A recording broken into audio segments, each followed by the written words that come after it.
आई तुळजाभवानीचे मांगल्य पावित्र्य घराघरात जपणाऱ्या अखंड हिंदुस्थानचे आराध्य दैवत छत्रपती शिवाजी महाराज यांच्या मातोश्री राजमाता राष्ट्रमाता जिजाऊ यांची आज रविवार 12 जानेवारी 2025 रोजी जयंती। या निमित्त मी सहाय्यक प्राध्यापक Rupali Sunil Patil ND Chougule group of institutions Asurle Porle यांच्या वतीने त्यांच्या कार्याला मानाचा मुजरा करते। 12 जानेवारी 1598 रोजी राजमाता जिजाऊ यांचा जन्म झाला। त्यांच्या वडिलांचे नाव लखुजी जाधव असे होते। ते देखील शहायांच्या मध्ये वतनदारीवर होते, पण लहानपणापासूनच त्यांच्यावर झालेले सैनिकी वारसेने आलेले त्यांच्यावर झालेले संस्कार, त्यामध्ये असतील ते घोडेबाजी असेल, भालाफेक असेल, अशासारखे सगळे शिक्षण त्यांना त्या काळामध्ये मिळालेले होते। त्यांचा आणि त्यांच्या वडिलांचा जास्त सहवास नव्हता, कारण वयाच्या 6व्या वर्षी त्यांचा विवाह शहाजीराजे यांच्याशी झाला। तो काळ होता तो शहायांच्या वतनदारीचा काळ होता।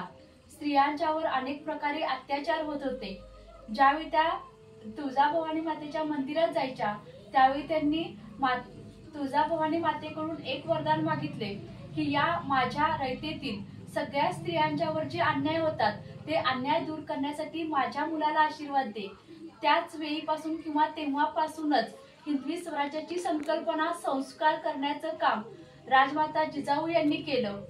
ज्यावेळी त्या पुणे जहागिरीमध्ये शहाजीराजे त्यांच्या सोबत नव्हते, त्यावेळी शिवाजी महाराज आणि राजमाता जिजाऊ ज्यावेळी पुणे प्रांतामध्ये होत्या, त्या पुणे प्रांताची जहागिरी पाहत असताना त्या ज्यावेळी बाजारपेठातून जात होत्या, त्यावेळी त्यांना असं जाणवलं की या शायांची वतनदारी असेल, या शायांचा अन्याय अत्याचार असेल, तो दूर करायचा असेल तर शिवरायांनी तयार व्हायला पाहिजे आणि शिवरायांनी स्वतंत्र हिंदवी स्वराज्याची स्थापना करायला पाहिजे।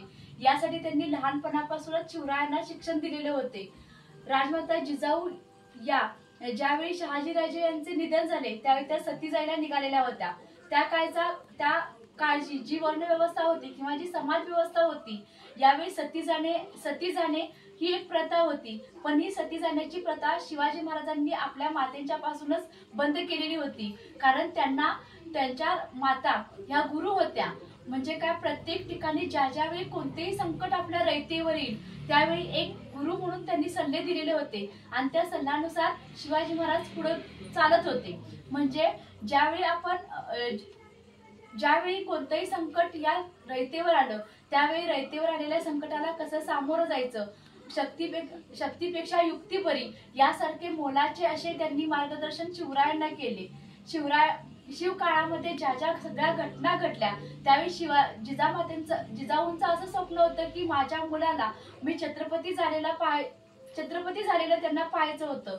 म्हणूनच शिवरायांनी कितीतरी स्वाऱ्या केल्या, कितीतरी पराक्रम गाजवले। त्यानंतर त्यांनी 6 जून 1674 रोजी शिवराज्याभिषेक करून घेतला।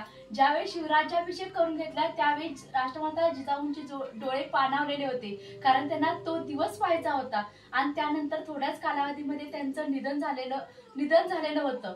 म्हणजे एक महाराष्ट्राला हिंदवी स्वराज्याची स्थापना किंवा हिंदवी स्वराज्य जे मिळालेलं होतं, ते मिळालेलं जे होतं ते संकल्पना होती किंवा जे संस्कार होते, ते राजमाता जिजाऊ यांनी घडवून आणलेले होते।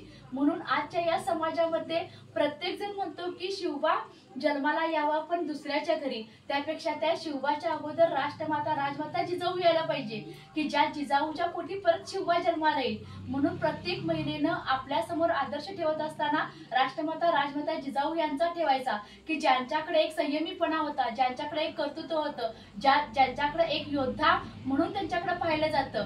ज्याप्रमाणे हिंदवी स्वराज्यात अनेक राजे होऊन गेले, त्याचप्रमाणे ज्या महिलांचा आदर्श घ्यायचे, त्यामध्ये पहिल्यांदा आपण मराठा इतिहासामध्ये पहिलं जे नाव येतं ते राजमाता जिजाऊ यांचं येतं।